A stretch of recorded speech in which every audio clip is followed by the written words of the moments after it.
그 얘기를 하면서 늘 연애할 때 염두에 두고 있습니다. 다음 질문. 염두에 둘 기회가 많지는 않은 걸로.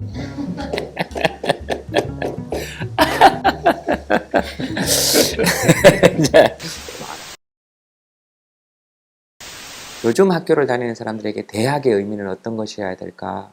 신영 목사님은 그 수감 생활을 대학이라고 하셨고. 쉽지 않은 질문이네요. 기본적으로 현재 지금 우리 사회에서는 대학이라는 게 취업을 위한 스킬을 쌓고 스펙을 쌓는 공간. 그리고 대학은 뭔가 학생들의 그런 취업을 위해서 뭔가 서비스를 제공해야 되는 공간. 이렇게 인식이 되어 있지 않나 싶어요. 그 학생들은 대학에 있는 4년의 기간을 바로 그러한 목적을 위해서 활용하고 이런 시간으로 인식되지 않는가 그런 생각이 드는데, 대학은 원래는 뭐 그런 공간이기보다 나는 일종의 어떤 삶의 연습을 마음 놓고 해볼 수 있는 시간이어야 되지 않는가, 공간이어야 되지 않는가. 마음 놓고 불안 없이. 살면서 계속 그랬잖아요. 고등학생 때까지도 소설책 읽고 있으면 넌 뭐 공부해야지 왜 소설책 읽고 있어? 쓸데없는 짓 하고 있어. 나중에 직장 생활을 하게 되면 또 같은 얘기를 듣게 돼요. 그 일을 해야지 왜 쓸데없는 일을 하고 있어. 바로 그 쓸데없는 일을 마음껏 해볼 수 있는 시간이 사실 대학. 그래야 되는 거죠. 새로운 나 자신의 발견이 있을 수 있고 새로운 관계가 만들어질 수 있고 그것이 삶의 어떤 기본 방향을 새롭게 만들 수도 있는 거 아닌가. 저만 해도 라떼 얘기해서 미안하지만 부모님들 입장에서는 정말 쓸데없는 짓에 빠져가지고 서클 활동하고 만나서 술 먹고 MT 가고 이런 게 사실 이른바 그 세속적인 어떤 성공을 위한 스펙과 아무 상관없는 그야말로 쓸데없는 거죠. 대학의 동아리 활동이나 대학에서 친구들하고 연극해보고 이런 게 세속적인 삶의 어떤 과정에서 쓸데없는 일일 수 있어요. 근데 사실은 그런 쓸데없는 일 때문에 우리의 삶이 풍부해지는 거예요. 나 같은 경우에는 바로 그런 쓸데없는 일에 매달린 덕에 삶의 방향이 바뀌고 만나는 사람이 바뀌고 뭐 그런 경우죠. 주어진 4년의 기간 동안 자유롭게 커리큘럼이나 세속적인 스펙 쌓기 과정에서 요구되지 않는 일들을 자유롭게 하는 과정에서 오히려 자신에 대한 새로운 발견이 이루어질 수 있는 거거든요. 전 대학이 바로 그런 시간, 그런 공간의 의미를 가져야 되지 않는가 그런 생각을 하는데, 요즘 보면 거의 모든 대학에서 총학생회 구성하기도 어렵고 동아리 활동도 잘 안 돼요. 그건 쓸데없는 일로 치부되는 거죠. 내가 당장 토익 시험 보고 입사 시험 보기 위해서 면접 준비해야 되고 스펙 쌓아야 되고 자격증 따야 되고, 근데 사실은 진짜 대학에 있는 바로 그런 쓸데없는 일에 있는 것 같아요. 내가 이러다 다고되는 거 아닐까? 버스 다 떠났는데 나 혼자 남아있는 거 아닐까? 이런 두려움을 없이 그런 걸 마음껏 누릴 수 있고 시도해 볼 수 있고 또 시행착오를 겪어볼 수 있는 시간으로서의 대학, 그걸 어떻게 살릴 수 있을까? 그런 고민을 저도 하지만 물론 답은 쉽지 않죠. 결국 그건 대학만이 해결해 줄 수 있는 것이 아니라 사회 시스템 자체가 다 이렇게 함께 맞물려 돌아가는 거기 때문에 지금 그렇게 하기 어렵고 그렇게 하지 않는다는 게 지금 전제가 되어 있는 거니까. 그렇죠. 근데 이것이 젊은이들에 대한 비판이나 비난이 되어서는 또 안 되는 거잖아요. 당연히죠. 네. 그럼 결국 그렇게 몰고 갔잖아요, 한국 사회가. 네. 한국 사회가 그렇게 몰고 갔으니까. 가끔 이제 캠퍼스에서 기타를 이렇게 메고 다니는 친구들이 있어요. 굉장히 반가워요. 걔의 그 전공이나 이런 거 관련하면 쓸모없는 일일 거야. 근데 그 친구는 뭔가 그거를 하는 거죠. 제가 수목이대 캠퍼스에서 술 먹고 있을 때 뭐라 그러셨던 것 같은데. 아니 그거는 수업을 안 들어가고 그러고 있으니까. 네. 또 알겠습니다. 다 나이 차이 많이 나는 후배들인데 귀감이 되어야 되잖아.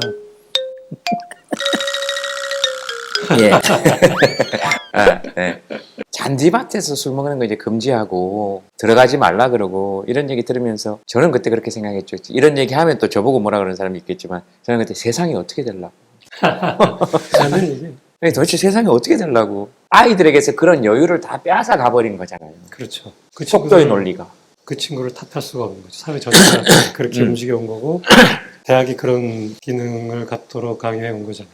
대학 졸업 이후 또는 대학을 가지 않는 세대 또는 중고등학교 교육 과정을 거부하는 사람들도 충분히 있을 수 있단 말이죠. 요즘 뭐 탈학교 네, 네. 이런 사람들이 그런 자유나 이런 것들을 가지려면 묘하게도 기본소득이 원래 인간이 가지고 있는 권리의 회복 차원에서 접근되어야 된다. 현대사회에서. 그런 이야기도 이원재 대표님 비슷한 얘기를 하셨어요. 그게 조금 일맥상통하는 것 같아서 사실 학생들이 이런 자유를 가지려면 사회에 나갔을 때 어느 정도의 안정적인 요건들이 갖추어져 있어야 아까 선생님 말씀하셨죠. 내가 이 사회에서 버림받지 않겠구나 하는 확신이 있어야 인간이 가지고 있는 본연의 활동들을 할 수 있게 되잖아요. 이게 아마 4차 산업혁명이 잘만 되면 이런 여건들을 성숙시켜 줄 수도 있을 거고. 근데 이게 이제 그런 불안들이 해소되어야 한다는 전제하에 있는 건데 또다시 패배주의적인 얘기를 하겠지만 우리가 그런 사회로 나아갈 수 있을까요? 왜냐하면 지금 그냥 이런 얘기하면 보통 돌아오는 얘기는 넌 자식이 없으니까 그렇지. 야, 니들 때는 취업하기 쉬웠으니까 그러지. 이렇게 조그만 오해가 되면 이렇단 말이죠. 근데 문제는 진단하고 그들에게 현재 상황에서 책임이 없다는 하에서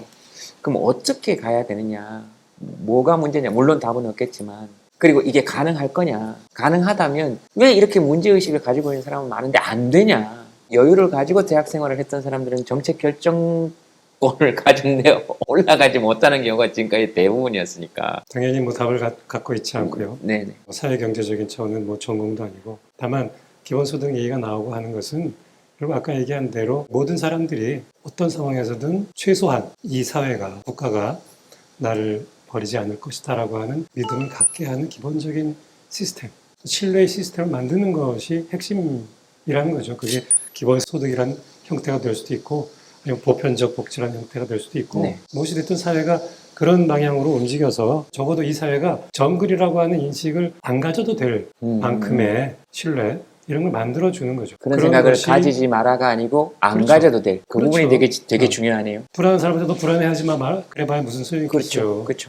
불안해하지 않아도 될 만큼의 가시적으로 이 사회가 어쨌든 움직이고 있다라고 하는 신뢰 그런 걸 갖게 하는 게 중요한 거죠. 근데 이제 문제는 그런 신호만 있어도 사실은 많이 위로가 될 건데 그게 없는 거거든요. 기본적으로. 그 신호가 없는 거예요. 그러니까 더 불안한 거죠. 그래서 예컨대 기본소득 얘기가 나오고 뭐가 나오고 해도 이거 안 될 거야 라는 다양한 방식으로 그런 인식을 먼저 심어주잖아요. 뭐 언론의 문제일 수도 있고 이른바 사회적 담론 구조를 장악하고 있는 권력 집단 마이크를 들고 있는 사람들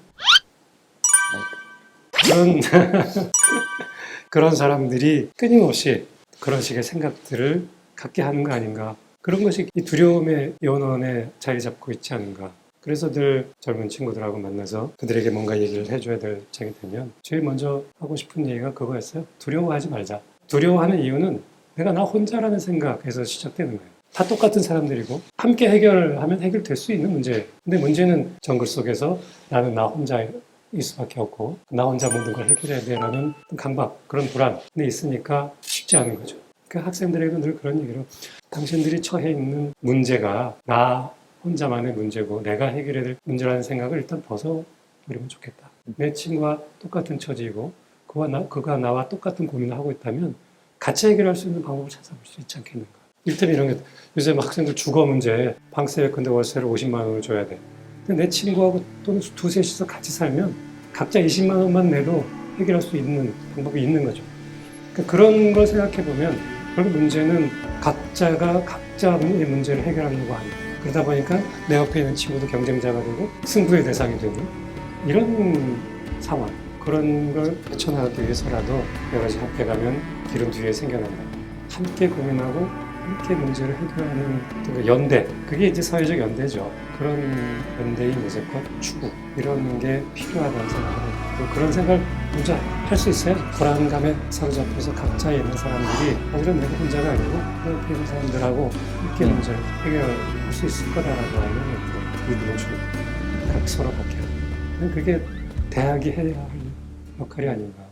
아까 저처럼 약간 패배주의에 젖어 있는 사람들 또는 안 될 거다라고 생각하는 사람들이 물론 선생님도 어떤 부분에서는 그런 생각들이 드실 때가 있을 거잖아요. 당연히. 하지만 또 그런 대화를 통해서 또 제가 다시 한번 생각해보고 결국은 서로가 서로에게 대학이 될 수 있겠네요. 신영복 선생님이 돌아가시기 전에 저하고 대화하는 과정에서 해주신 말씀이 있어요.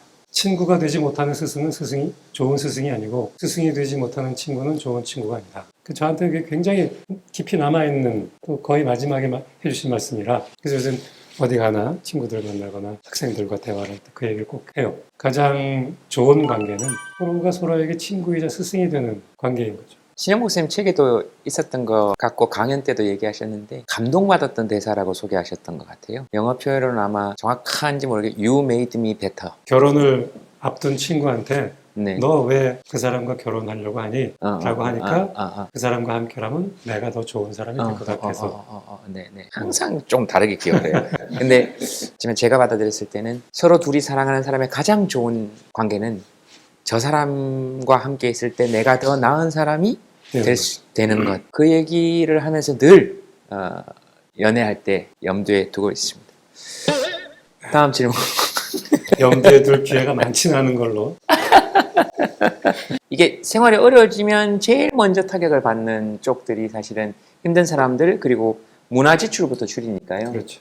근데 이걸 역으로 생각해 보면 좀 여유가 있어야 문화를 즐긴다 하는 의식들이 아직도 조금 남아 있는 거죠. 인문학은 왠지 모르게 좀 있어 보이고 지금 그렇게 돼버렸단 말이죠. 근데 사실은 그런 게 아니죠, 당연히. 아니죠. 인문학이라는 게 결국 사람에 대한 공부인 건데 그런 과정을 통해서 기본적으로 자기 정체성을 새롭게 보게 되는 거잖아요. 어려서는 오히려 그런 질문들을 하기도 했어요. 나는 어디서 온 거야? 나는 왜 나인가? 나는 왜 저 집이 아니고 이 집에서 태어났나? 이런 거에 대한 의문을 어렸을 땐 가져요. 그리고 그걸 물어보기도 하죠. 부모님한테. 그러면 처음에 한두 마디 하다가 나중에 쓸데없는 소리 하지 말라고 그런 소리를 듣게 돼요. 쓸데없는 소리 하지 말고 공부나 해. 밥이나 먹어, 그렇지. 잠이나 자. 요거 세 가지 중에 하나가 돌아갔죠. 그래서 어느 순간부터는 그런 질문을 억누르는 거죠.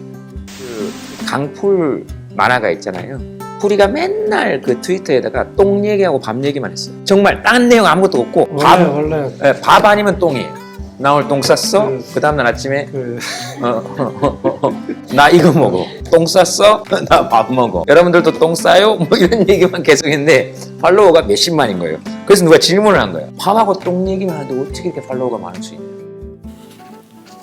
영상 재밌게 보셨습니까? 책에는 훨씬 더 한 땀 한 땀 이렇게 뜨개질하듯이 떠서 재밌고 알찬 내용들 담았습니다.